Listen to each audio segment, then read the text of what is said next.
Greetings and salutations. It is I, Mr. Nothing, the museum curator of the weird and the strange, and the host who might be your editor. Welcome back to Around the Weird, a booktube channel where I talk about all the unusual and out of the ordinary literature that I have found in my travels. Today, it is Poetry Thursday, a wonderful day to talk about all the fun and groovy poetry that I have found. Today I want to talk about a poem that is kind of sarcastic and is about spelling mistakes and grammar errors. I am referring to Dear Proofreader by David Hernandez. For those that don't know, David Hernandez is a fairly new author. He's written at least two young adult fiction novels, which I haven't checked out, but I might in the future. He's been writing for about the past 20 years, young adult work and poetry collections. He's won a fellowship and a couple of awards. That's pretty much all that I know about him. Not a lot of information widely known, but I have checked out a couple of his poems, and I really like his style. His kind of sarcastic, kind of confessionalist tone, which again, if you've been paying attention to Poetry Thursday, you know that I love the confessionalist style. So without further ado, let's talk about the poem. I'll read it and then do a little analysis, and we will move on from there. Dear Proofreader, you're right. I meant midst, not mist. I don't know what I was thinking.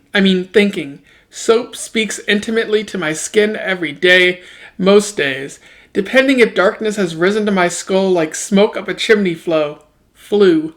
Then no stepping nude into the shower, no mist turning the bathroom mirror into frosted glass, where my face would float coldly in the oval.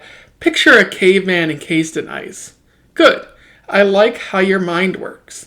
How your eyes inside your mind works. How your actual eyes reading this. Their icy precision, nothing slips by them. Even now I can feel you hovering silently above these lines, hawkish, godlike. Each period a lone figure kneeling in the snow. That's too solemn. I would like to send search parties and rescue choppers to every period ever printed. I would like to apologize to my wife for not showering on Monday and Tuesday.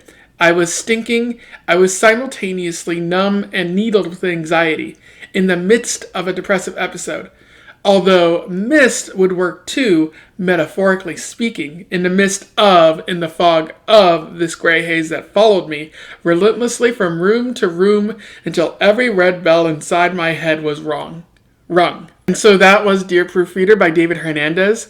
In terms of analysis, a pretty straightforward poem where the narrator, possibly David himself, is kind of apologizing, maybe sarcastically, to the editor, to a proofreader, maybe a physical person, maybe just a spell check.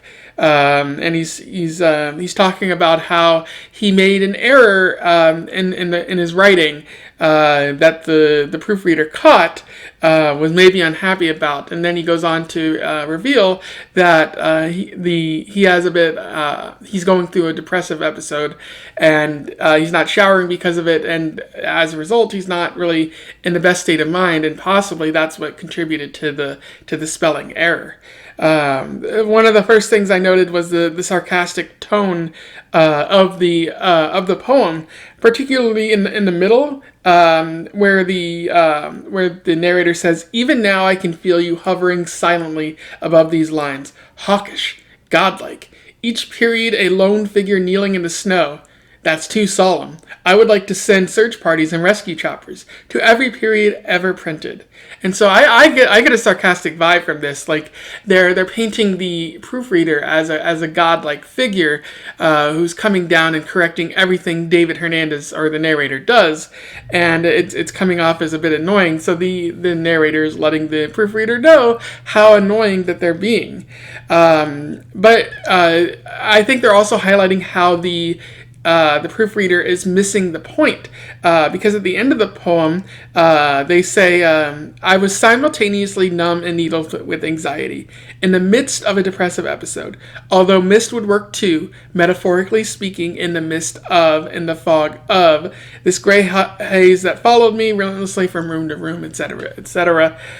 So kind of making fun of the proofreader for not getting the point of what they were trying to say, because they were they're going through a depressive episode, and this person is nitpicking about the small details, and you typically want to focus on, oh, well, this person's not feeling good, not doing their best. So this spelling error is the least of their problems. And the last thing I want to talk about is how I really like how the narrator draws attention to their own problems using these homophones, which I believe is what they are. Words that sound the same but are spelled differently. The first is by highlighting midst and mist. That shows up in the beginning, but it also shows up near the end, where they say they were in the midst of a depressive episode. But also the word mist could work well too, because it felt like they were in a mist, a fog that blocked their mind and prevented them from making the best of decisions, such as taking a shower. And they go on to say they were stinking instead of saying they were thinking, which is a little bit of a slip up, but also highlights how their mind might not be in the best place. They also say flow instead of flew.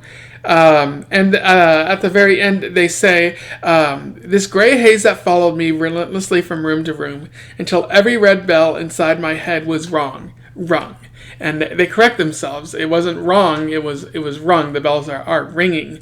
But I also like how the narrator notes that these wrong word choices could still be correct. They were stinking and they were thinking. Midst and mist would both work. And at the very end, like you could say, the bells inside his head were ringing, but they were also wrong because he has depression, and that's not the best of mental states to be in. So it's like the bells that are ringing are the wrong ones. You want the happier bells to be ringing. And I like how David Hernandez uses these homophones to really slightly change the meaning of the poem, but also keep it the same as it was, and showing how you can use words like that to really paint a picture about how a writer might be feeling. So yeah, those are my thoughts on Dear Proofreader by David Hernandez. A pretty wonderful poem, one that I like because it's very revealing about the narrator at hand, and I like the use of homophones to really paint a picture and kind of contradict, and also be a little bit sarcastic. So yeah, I definitely recommend that you go find this if you can. I will put a link to it in the description, as I believe it is worth reading. And I think that you would be entertained by reading it, and because it uses homophones, I think you have to view it with your eyes to really get the full impact of it. If you read it before or you want to say something about my review, leave a comment below. I would love to hear from you. We can have a discussion about this. Don't forget to like, share, and subscribe so that we can get Poetry Thursday out to the masses. And in the meantime, I wish you the best of luck in your weird and homophony travels. Farewell.